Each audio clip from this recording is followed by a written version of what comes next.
Saludos, estimados estudiantes, sean ustedes bienvenidos a su retroalimentación número 6, correspondiente a la asignatura Contabilidad Financiera.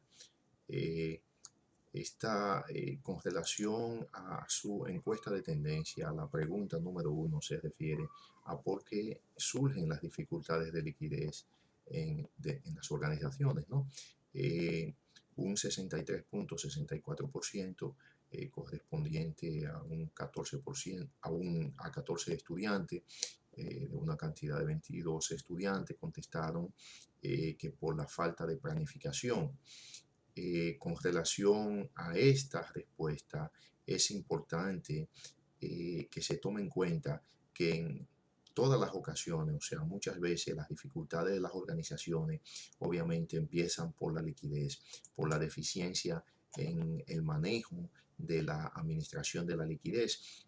Incluso en las épocas de bonanza de la organización, en las épocas de mayor venta, hay que tener una organización sobre la planificación internamente en el negocio o en la empresa, debido a que es importante poner en práctica una serie de estrategias para evitar que las organizaciones queden sin liquidez o que le falte algún dinero a las organizaciones.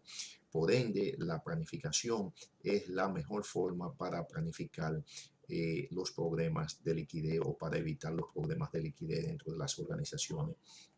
En la segunda pregunta, dice que cuáles son las estrategias que debe poner en práctica la gerencia general para evitar que falte el dinero en la organización. Un 40.91%, que fue el máximo porcentaje, contestó que administrar adecuadamente los inventarios. De verdad que dentro de las organizaciones hay aproximadamente unas 7 estrategias que se ponen en práctica para evitar que la organización le falte efectivo o le falte liquidez. Dentro de esas estrategias que se ponen en práctica podemos enumerar que la organización perfeccione un sistema de cobro, que el sistema de cobro de la organización sea un sistema eficiente, sea un sistema organizado, un sistema adecuado, que recurra también la organización al descuento de las facturas o de los factoring, que la organización administre adecuadamente sus inventarios, que procure la organización que los inventarios tengan un alto desempeño, que la organización tenga a mano una línea de crédito. Es muy importante que la organización trabaje con una institución financiera, una institución bancaria que le permita en cualquier momento que le vaya a faltar liquidez o efectivo, esta se lo facilite, siempre y cuando la organización esté operativamente y financieramente apalancada. También la organización, la alta gerencia debe tener la decisión suficiente para administrar y organizar mejor, o sea, con sus acreedores, unos mayores plazos para el pago de cualquier deuda con sus proveedores, ¿no?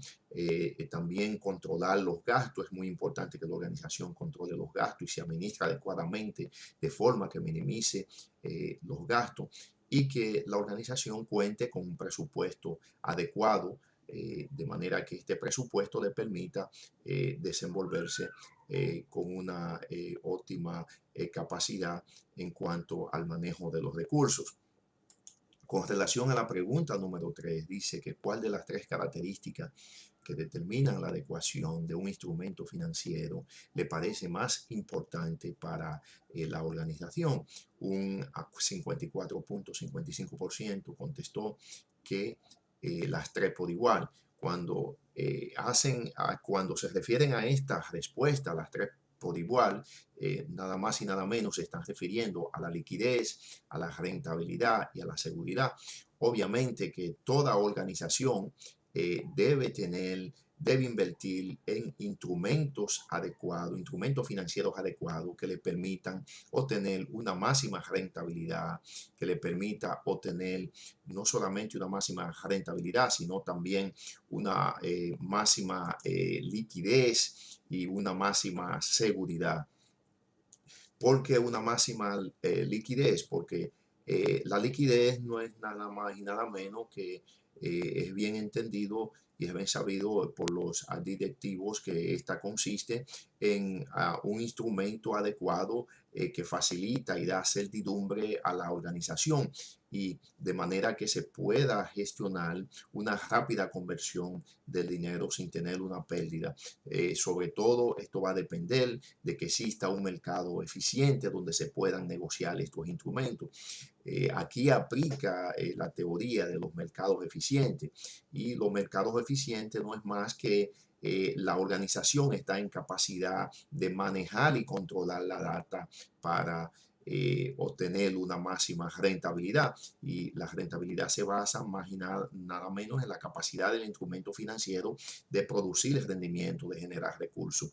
La seguridad es sumamente importante, ya que esta radica en la probabilidad de llegar, eh, o sea, como de llegar como a, a, a manejar un vencimiento adecuado en el instrumento financiero. Y si este vencimiento es dentro del contexto de un largo plazo, es mucho mejor. De manera que esto devuelva a la organización un crédito en la emisión y la seguridad más que nada depende de la solvencia futura del emisor. La otra pregunta, escúchame, la otra pregunta dice que para garantizar el buen funcionamiento de una organización, ¿qué condición debe primar? Un 100% contestó hacer un buen seguimiento y administración del flujo de efectivo. Como es bien sabido, hacer un buen seguimiento en lo que es el movimiento del flujo de efectivo, este no es más y nada menos que un ingrediente que le presenta a la organización la generación de dinero dentro del más breve plazo dentro de la organización, dentro del corto plazo dentro de la organización, y por ende existe un ciclo el cual el dinero que genera la empresa va a producir más bienes y servicios y que estos bienes y servicios puedan generar una mayor riqueza dentro de la organización. Cuando una empresa obtiene y genera dinero como flujo de efectivo existen tres condiciones sumamente importantes y dentro de esas condiciones sumamente importantes están la cobranza de los clientes, o sea, la operación de la organización, las aportaciones de capital que hacen los socios, o sea, las acciones comunes, ¿no? Y por medio también de los bancos o de los acreedores o de los fondos propios, también de los financiamientos y por la venta de los activos. Se genera el flujo de efectivo. Bueno, hasta aquí su retroalimentación correspondiente a su asignatura contabilidad financiera, cerrando la semana número 6. Muchas gracias. Buenas noches.